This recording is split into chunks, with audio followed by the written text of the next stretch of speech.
Nous donnons maintenant la parole à Adrien Quatennens.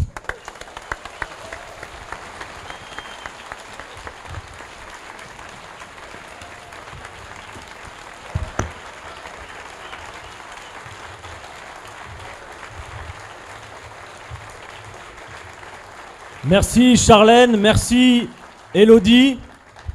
Mes amis, une réunion comme celle que nous tenons ce soir n'est évidemment pas possible sans les oratrices et les orateurs qui se succèdent sur cette scène, mais d'abord elle est strictement impossible sans les dizaines de femmes et hommes bénévoles qui pendant des semaines ont fait tout ce qu'il fallait pour qu'elle ait lieu, distribuer des tracts, coller des affiches, organiser les détails de cette salle, et je veux que vos applaudissements les atteignent à cette heure.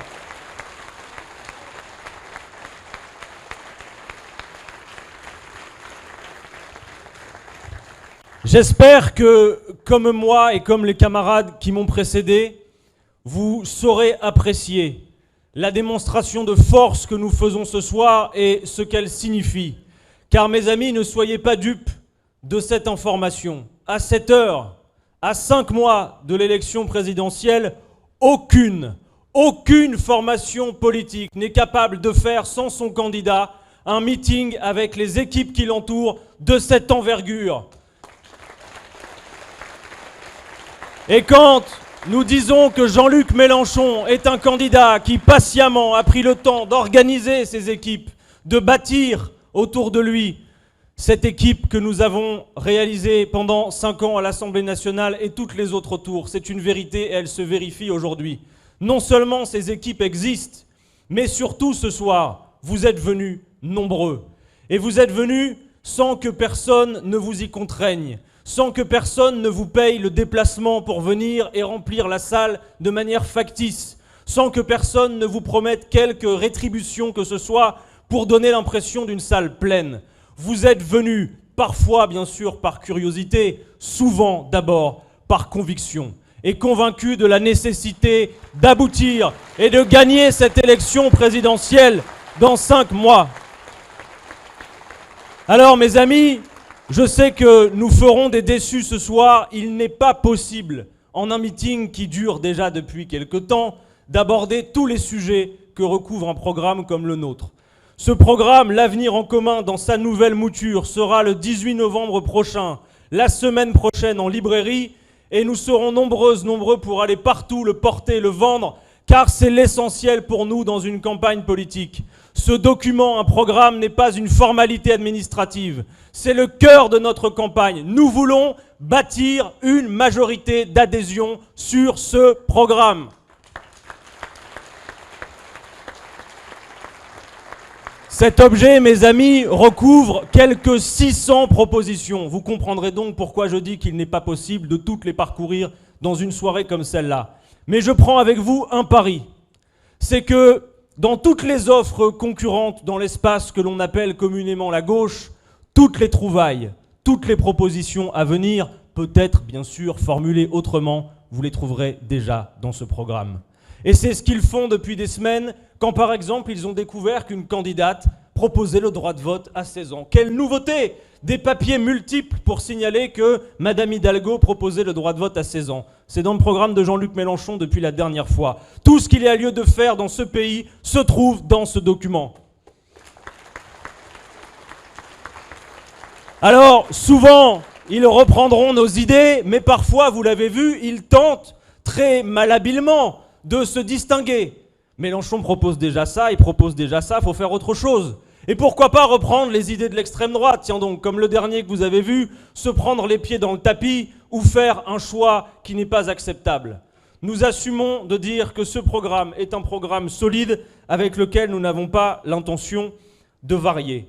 Et mes camarades se sont précédés avec des sujets qui sont souvent leurs sujets de prédilection. Mais il y a une chose que nous voulons signifier à travers la réunion publique de ce soir.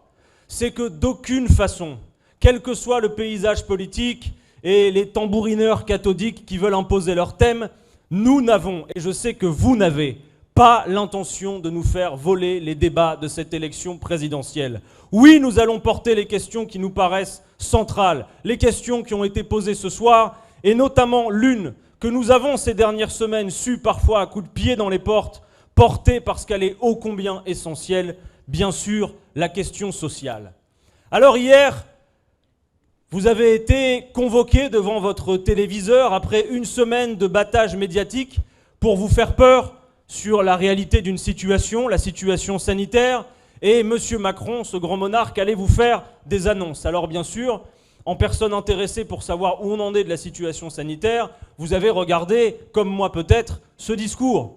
Et si vous l'avez fait, vous vous êtes dit, comme moi à l'issue, que la question sanitaire avait très franchement servi d'alibi et qu'après avoir mis ça sous le tapis en l'espace de 10 secondes, nous avons eu droit à 27 minutes d'un Emmanuel Macron autosatisfait, abordant en l'espace de ces 27 minutes, au pas de charge, une trentaine de thèmes qui n'avaient absolument rien à voir avec l'objet pour lequel on nous avait convoqués devant la télé. Le candidat Macron n'est pas que président, il est candidat et il doit sortir de l'ambiguïté. Mais surtout, nous avons vu un exercice d'autosatisfaction sur la question sociale qui n'est pas acceptable. Nous avons dit dès le début de ce quinquennat qu'Emmanuel Macron était le président des riches et on nous a dit que trop vite peut-être, nous lui avions collé une étiquette sur le front. Mais désormais, nous sommes à l'issue de ce quinquennat et donc il est normal d'en produire un bilan et de vérifier que depuis le début, nous avions raison. Monsieur Macron, alors que 6 Français sur 10, selon les enquêtes, estiment avoir perdu du pouvoir d'achat pendant son quinquennat, Monsieur Macron, à l'entonnoir, veut vous convaincre que même si vous le ressentez, vous avez tort, vous avez gagné du pouvoir d'achat. Et il vous dit que le pouvoir d'achat a augmenté.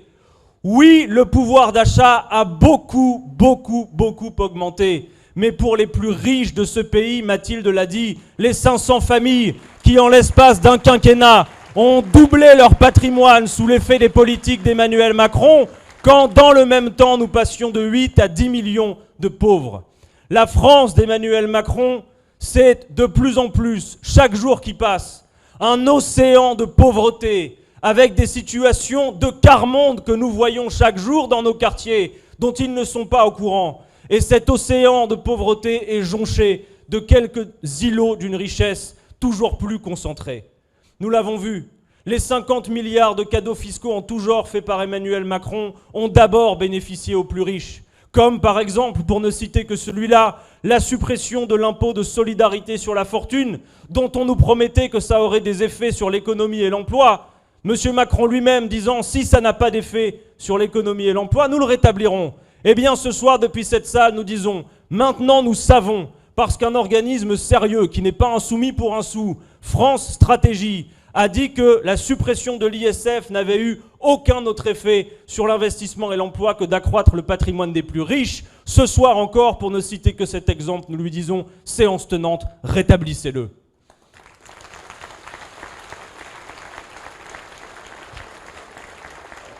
Rien que l'année de crise sanitaire, une année de Covid, c'est 30% d'accroissement du patrimoine des plus riches. Et dans le même temps, c'est une situation de pauvreté qui s'accroît. L'autre jour, je me trouvais sur une station de radio et je commençais à faire peu ou prou le discours que je suis en train de vous faire là. Et l'animateur, depuis son studio de radio, où il est présent tous les matins, me dit « Mais monsieur Quatennens, vous ne feriez pas un peu dans la critique pour la critique ?» Je lui dis non, je lui donne quelques chiffres. Il dit « Vous trouvez vraiment que ça va mal, Adrien Quatennens ?»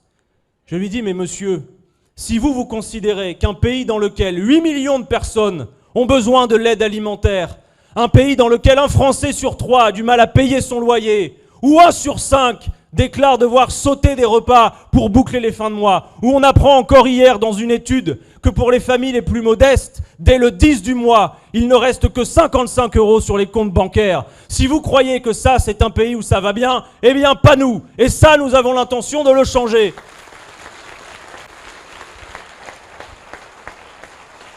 Et pour cela, mes amis, il y a urgence à organiser ce partage des richesses. Le programme de Jean-Luc Mélenchon fixe un cap net. Éradiquer la pauvreté. Un grand pays comme la France, 6e puissance économique du monde, qui a enrichi considérablement ses milliardaires comme ce fut le cas ces derniers temps, ne peut pas tolérer ces situations. Ne peut pas tolérer que, par exemple, pour ne citer que celui-là, un personnage dont on fait les louanges de réussite, M. Bernard Arnault gagne en 6 secondes ce qu'un travailleur au salaire moyen gagnera en une année de labeur. 6 secondes, une année de labeur. On ne fait pas une société avec de tels niveaux d'inégalité. Alors pour nous, c'est clair, ce pays en a les moyens. Notre mandat consistera à éradiquer la pauvreté de la surface de ce pays. Nous voulons faire en sorte que chacun, quelle que soit sa situation, ait les moyens de vivre décemment. Et retenez cette chose simple qui figure dans notre programme avec Jean-Luc Mélenchon. Quelle que soit votre situation, quel que soit votre âge, personne, je dis bien personne, ne vivra sous le seuil de pauvreté. Nous en prenons l'objectif, l'engagement devant vous. Mais bien sûr aussi, il s'agit de revaloriser le travail et d'augmenter les salaires. Car mes amis, ces 20-30 dernières années, la productivité a beaucoup augmenté. On produit beaucoup plus de richesses qu'avant et nous avons besoin de moins de femmes et d'hommes pour produire le même stock de richesses. Et là vous vous dites, mais alors, si mon salaire n'a pas augmenté, si les salaires stagnent, et que par ailleurs on me dit tout le temps qu'il va falloir travailler plus longtemps et qu'on ne diminue plus mon temps de travail, comme c'était le cas par l'accumulation année après année des semaines de congés payés. Mais alors, si on produit plus de richesses avec moins de travail humain et que je n'ai pas un salaire qui augmente et que je n'ai pas un temps de travail qui diminue, mais où va l'argent ? Où va l'argent ? Eh bien, nous le savons, en l'espace de 10 ans, les dividendes versés aux actionnaires dans ce pays ont augmenté de 70% quand dans la même période, les salaires n'augmentaient que de 10% et l'investissement productif dont nous aurons tant besoin pour faire tout ce que Mathilde a annoncé que nous avons l'intention de faire avec la planification écologique, cet investissement productif, lui, a reculé de 5%. Voilà la vérité. Oui, nous allons augmenter les salaires et pour cela, il y a une manière simple de le faire qui ensuite, par effet de contagion, irrigue toute la société, c'est l'augmentation du SMIC que nous allons porter à 1 400 € net.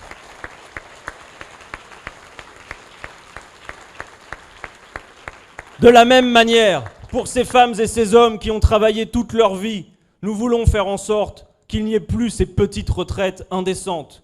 Nous portons l'idée qu'aucune retraite pour une carrière complète soit inférieure au SMIC. Et nous voulons bâtir une grande réforme fiscale, répartir l'effort entre tous, faire que les petits payent petit et les gros payent plus gros. Car aujourd'hui, en proportion de leurs revenus, non pas en valeur, en proportion de leurs revenus, ce sont les plus riches qui payent le moins d'impôts et ce sont les classes moyennes qui portent tout l'effort sur leur dos. Avec Jean-Luc Mélenchon, toutes celles et ceux qui gagnent moins de 4 000 € par mois vont payer moins d'impôts et les autres mettront un peu plus la main à la poche pour soulager tous les premiers.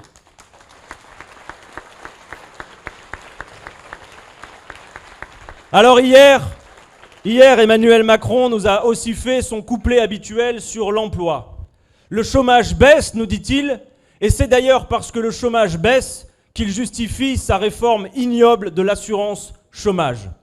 Le chômage baisse, mais mes amis, quand vous regardez concrètement et que vous comparez entre l'accession au pouvoir d'Emmanuel Macron et aujourd'hui, il y a plus d'inscrits à Pôle emploi aujourd'hui qu'il n'y en avait en mai 2017. Monsieur Macron, hier, en un trait de plume, en une phrase, a rayé de la carte, a fait disparaître, a fait s'évaporer 3 millions de chômeurs. Pourquoi ? Parce que les statistiques du chômage comptent quelques catégories spécifiques, notamment la catégorie A, mais qu'à côté, ceux qui subissent le plus les enchaînements entre le travail précaire, les contrats courts et les périodes de chômage sont en dehors des statistiques. Donc sachez-le, la propagande qui vise à dire que le chômage baisse n'est permise qu'à la faveur d'un accroissement considérable de la précarité de l'emploi dans ce pays. Des contrats de moins d'un mois, parfois des contrats de moins d'une semaine, parfois des contrats de moins d'un jour, comme ces mini-jobs à l'allemande dont nous ne voulons pas. Nous portons la proposition d'avoir un quota de CDD dans les entreprises, car le CDI doit être normalement la règle. Avec nous, ce sera 5% de contrats courts maximum dans les grandes entreprises et 10% dans les PME. Mais surtout, nous ne sommes pas d'accord pour que la politique de l'emploi se résume à la chasse aux chômeurs que M. Macron va faire. Car celles et ceux qui vont subir le plus les effets de sa réforme de l'assurance chômage sont celles et ceux qui précisément enchaînent les périodes de contrats courts et les périodes d'inactivité. Eh bien, cette réforme doit être abrogée. Si vous voulez relancer l'activité et l'emploi dans ce pays, Si vous voulez fixer le cap du plein emploi, alors vous pouvez regarder de près ce que nous proposons. Ça a été dit déjà, le partage du temps de travail. Travailler moins pour travailler mieux et travailler toutes et tous. C'est ce que nous voulons faire. Faire la planification écologique. Ce grand défi, mes amis, qui nous fait face, va nécessiter beaucoup d'emplois, des emplois nouveaux, des nouvelles filières, donc des nouvelles formations, des nouvelles écoles. Il va falloir se retrousser les manches pour faire tout ce que nous avons à faire pour affronter ce grand défi qui est le défi climatique. Et notre mécanisme de garantie d'emploi qui vise à dire que tout chômeur de longue durée volontaire en dernier ressort qui ne trouverait pas d'emploi doit pouvoir se proposer un emploi qui correspond à ses qualifications et à des tâches que le marché n'accomplit pas. Nous avons tant à faire dans les métiers du soin, dans les métiers du lien, pour faire en sorte que les femmes et les hommes qui aspirent à une chose, à vivre dignement de leur travail, puissent le faire. Nous fixons le cap du plein emploi. Voilà ce que nous portons avec Jean-Luc Mélenchon, et c'est autre chose que la politique qui vise à précariser le travail et à pourchasser les chômeurs.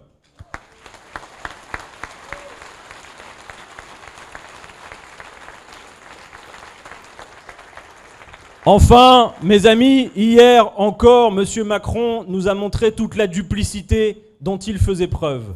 Mathilde vous a parlé tout à l'heure du nucléaire. Et le candidat Macron de 2017 avait pris un engagement sur le nucléaire. Il avait dit « Je réduirai la part du nucléaire à 50% d'ici à 2025 ». Voilà sa promesse initiale. Et hier soir, il nous a dit « Je vais reconstruire de nouvelles centrales nucléaires ». Mais ça n'est pas son seul fait d'armes. Hier, Emmanuel Macron a aussi dit le contraire d'une phrase que son programme écrivait noir sur blanc en 2017.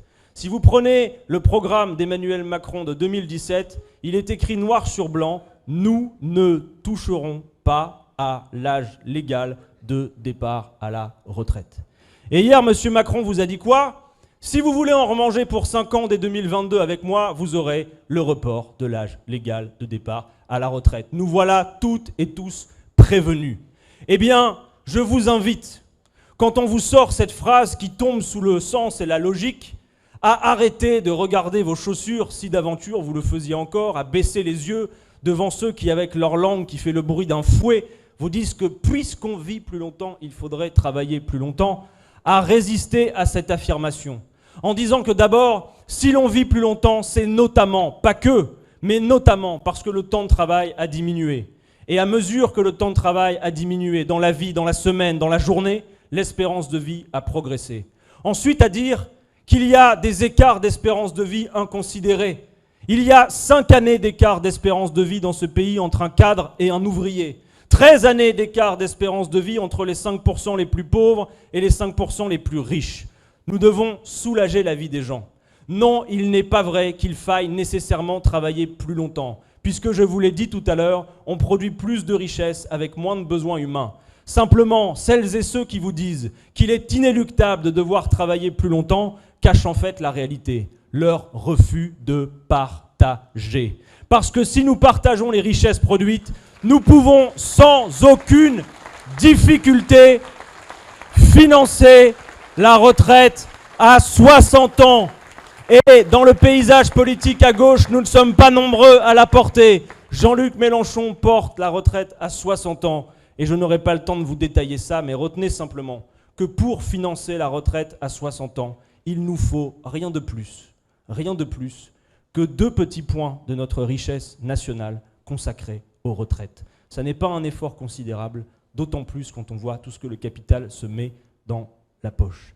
Bref, mes amis, ce que nous avons à faire, ce que nous voulons faire, c'est sécuriser les gens et c'est les soulager. Et c'est ce que porte le programme que nous présentons à l'occasion de cette élection présidentielle. Alors, je vais achever en vous disant que l'échéance désormais est proche, que 5 petits mois pour une bataille que nous attendons depuis 5 ans car nous étions prévenus, c'est très peu. Dans un peu plus d'1 mois et 10 jours, ce sera la pause des fêtes de fin d'année. Et puis ensuite, il va y avoir la période des vœux et tout le reste, et nous allons pouvoir reprendre campagne aux alentours du 10 ou 15 janvier. Il ne restera alors que 3 mois. Rien de plus que 3 mois, alors que nous sommes en campagne depuis plus d'1 an. Alors mes amis, ça n'est pas le moment de succomber finalement au découragement, à ceux qui prônent finalement le pessimisme ambiant. Votre tâche, si vous en êtes convaincus avec nous, c'est de rallumer la flamme, de réchauffer les cœurs et de créer les conditions d'un passage à l'action qui va nous permettre d'y arriver. Et nous savons précisément ce que nous avons à faire. Pour celles et ceux qui hésitent, la force ira, comme toujours, à la force. Je rappelle qu'aujourd'hui, en moyenne, les sondages mettent Jean-Luc Mélenchon aux alentours de 11%, et que c'est précisément le niveau auquel nous nous trouvions en novembre 2016, lors de la précédente échéance. Et je rappelle que Jean-Luc Mélenchon, lors de la précédente échéance, est passé de 11% à 19% en seulement 4 petites semaines. Mes amis, des gens vont nous rejoindre à la dernière minute, et il faudra en être prêt. Et toutes nos actions doivent viser, comme Alexis l'a dit, à convaincre que la meilleure manière de s'exprimer n'est pas d'exprimer sa colère en restant chez soi. Nous savons que M. Macron a besoin de l'abstention, qu'ils ne nous aideront pas à faire en sorte que les gens s'inscrivent sur les listes électorales, que nous allons devoir le faire encore, toujours, avec notre bâton de pèlerin. Mais les sondages sont limpides. Plus la participation à l'élection va progresser, plus nos chances se vérifient. Hier, Jean-Luc Mélenchon publiait ceci. Les sondages vérifient ce que nous disons sur l'abstention. La preuve, lorsque IFOP publie un sondage avec seulement 53% de participation, vous imaginez ce que serait une élection présidentielle avec seulement 53% de participation, on aurait un sérieux problème collectif. Alors, 53% de participation, ils nous mettent à 8,5. Et aucun d'entre nous ne viendra contester le fait que si la participation est si faible, alors nous serons dans les choux. Et ça n'est pas ce qui va se passer. Parce qu'il nous reste le temps de la campagne, parce que des gens vont nous rejoindre. Harris, qui met la participation à 63, elle nous trouve à 10%. Et Cluster 17, ce nouvel institut de sondage, qui met la participation à près de 70%, nous trouve aujourd'hui à 12%. La preuve est donc faite que ce qu'il nous faut faire dans les 5 mois qui restent, c'est convaincre, porte après porte, repas de famille après repas de famille, amis après amis, de la nécessité de se mobiliser pour cette élection. Mes amis, je conclus en vous disant qu'il y a à peu près 10 ans tout juste, j'assistais, comme peut-être certains d'entre vous, à mon premier meeting, et c'était un meeting de Jean-Luc Mélenchon. Et à la fin du meeting, après tous ces développements intelligents, ces arguments récupérés, il nous a parlé avec la citation d'un magnifique poème d'amour. Ce poème de Paul Éluard, je l'ai retrouvé. Je l'ai entendu pour la première fois lors de la première campagne présidentielle à laquelle j'ai participé aux côtés de Jean-Luc Mélenchon, et je vous le propose comme les derniers mots avant de nous séparer ce soir. C'est un poème de Paul Éluard. Les hommes sont faits pour s'entendre, pour se comprendre, pour s'aimer. Ils ont des enfants qui deviendront pères des hommes, ont des enfants sans feu ni lieu, qui réinventeront les hommes et la nature et leur patrie, celle de tous les hommes, celle de tous les temps. Vive la République, vive la France et vive l'Union populaire!